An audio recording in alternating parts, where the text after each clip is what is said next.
Good evening and welcome to the Hibs Observer's instant reaction after a big win in Paisley for Hibs. 3-0 against St Mirren. First half goal from Josh Mulligan, followed up by second half strikes by Chris Cadden and Miguel Chaiwa off the bench.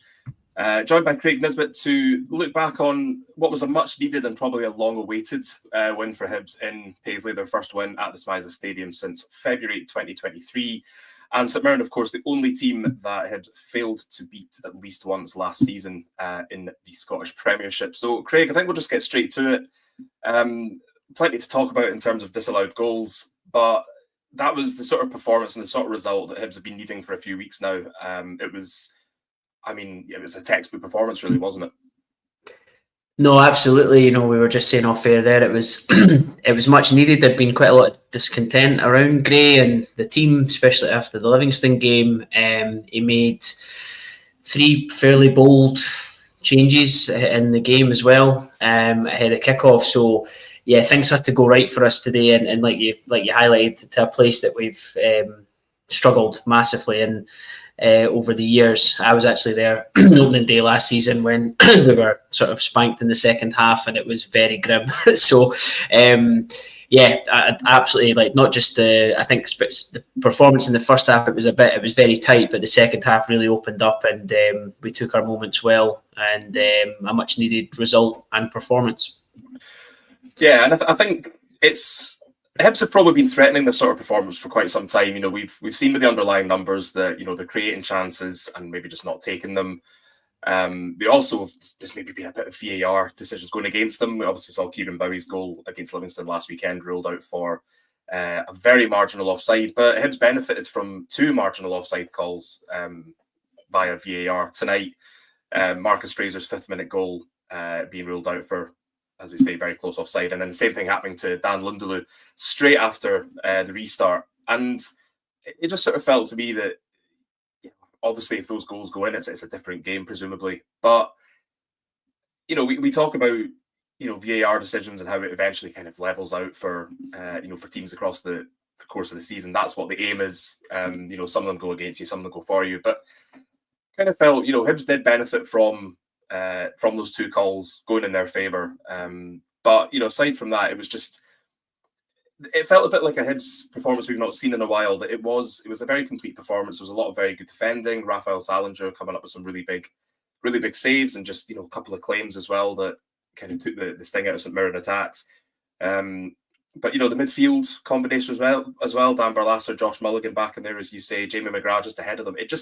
It worked really well. And then I think, the wing backs, Chris Cadden, Nicky Cadden, basically they combined to make the second goal. But it just seems a bit more like the Hibs we were used to seeing last season, didn't it? Yeah, it did. It was sort of that, it had, we had like big blocks and clearances, saves mostly from Salinger. Hanley made a big block towards the end. Rocky was solid. I thought it was Iredale's best game. I don't know if it's been that Australian call-up that's done it, but I thought he was, even like defensively, but going forward as well, I thought he was brilliant. And yeah, the midfield, Dan Barlaza had it's kind of a similar game he had to when we played Aberdeen. He got a bit of freedom on the ball. He's good at playing forward. He's good at switching play, which is what we need, especially when you're up against a team that have a similar shape to you. And then even just seeing, Bowie was almost back to where he had been at the start of the season. His hold-up play was better. He linked things better. Boyle was a great outlet and did really well. So there was just not like there wasn't one weak performance across the team, and like you touched on, the VAR decisions massively helped, because if you lose a goal early on, I sometimes you do kind of question the team's character a little bit, especially with events we've had this season, with like the lost goals we've had at last minutes and games and extra time and before half time, and even conceding just after half time. You were like, I can't believe that's happened again. But they've, credit to them, they drove on from those to get goals and see the game out. And so overall, a very good performance. They just flashed the sort of fixture list up on the TV there, and sort of winnable games coming up as well. That it's just now we just need to build momentum now. I think that's the thing. It's just that we a couple of wins together, then a disappointing defeat, and then a disappointing draw. It's like we need to start putting a string of results together, I think.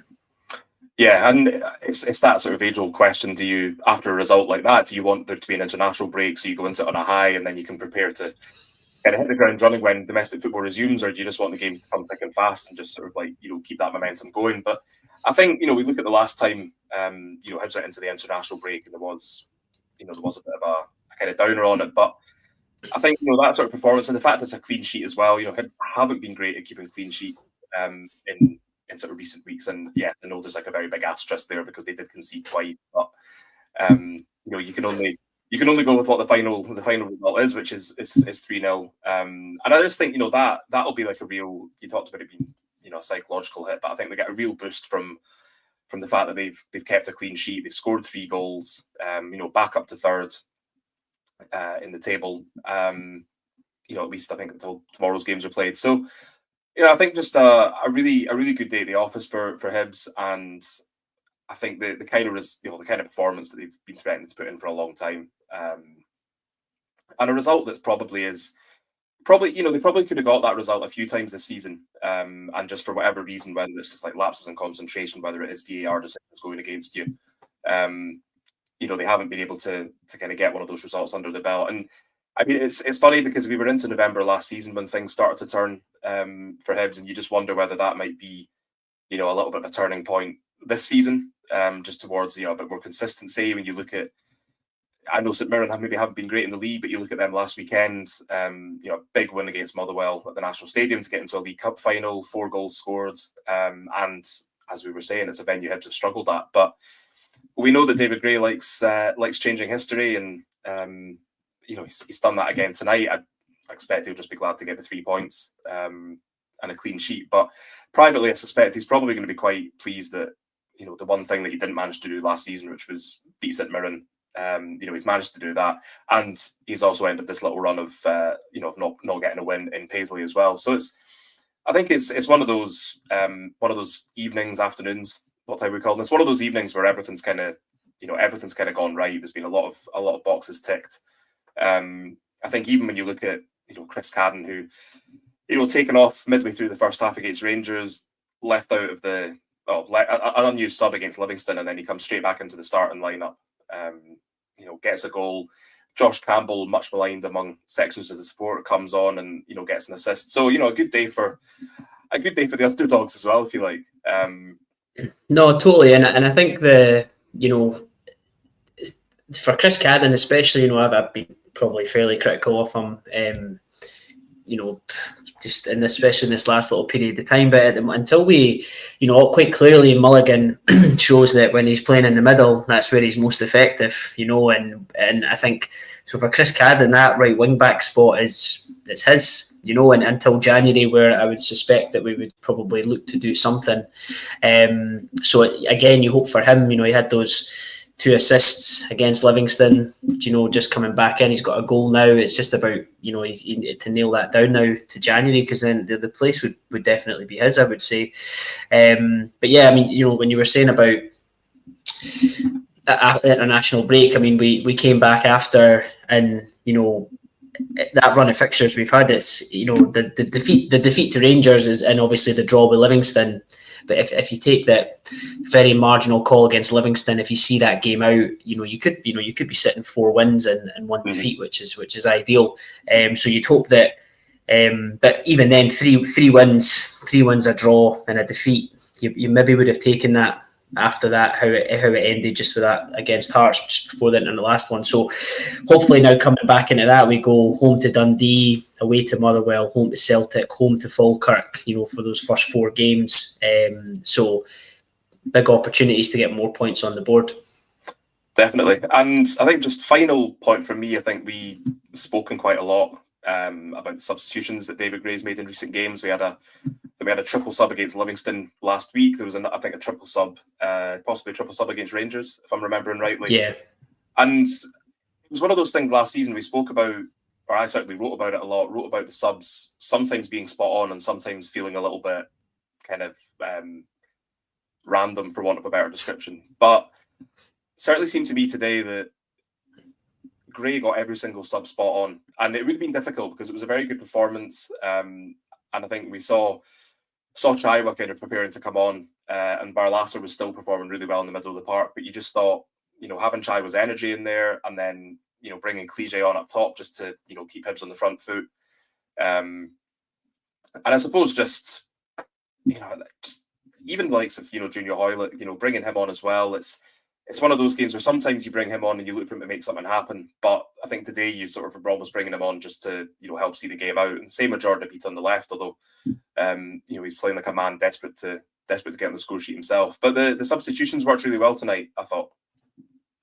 Yeah, no, I wrote about it as well. It seemed I don't know where this triple sub thing stemmed from in the last couple of weeks, but today was a bit more traditional subs today, and the Chris Cadden's goal came at a really good time, sort of like 53rd minute, I think it was. So then we were able to sort of sit back. St Mirren made a few.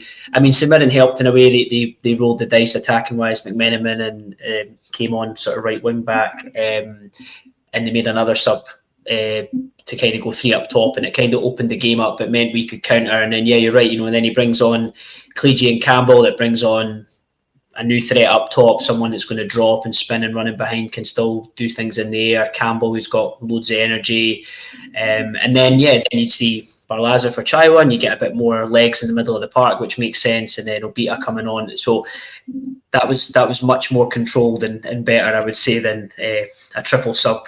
As soon as Chris Cadden scored, actually, I thought, I hope Gray doesn't make a sub here. That was my one worry, but but no, I think that works best, and I think it is when you're a manager. It's every little decision's analysed, especially if it works against you in a game. But he seems to have them. That was much more improved. Indeed, and I think it's we'll give Gray a bit of credit here that it's probably a lot more straightforward to make subs when you're like 2-0 up, and things are kind of going in your favour. Where it's not a case of you could take off 4 or 5 and people could have like little complaint with who you take off. So definitely a lot of things falling into place for Hibs tonight, but it felt like a better performance. We saw the way they started the last time at the Smiza Stadium towards the tail end of last season. Started really well, and then kind of fell away a little bit. And Gray talking this week about trying to sort of balance being thrilled with sort of securing 3rd place in European football, but also being raging that they hadn't sort of seen the game out and it was another draw. But he got his wish tonight. It was a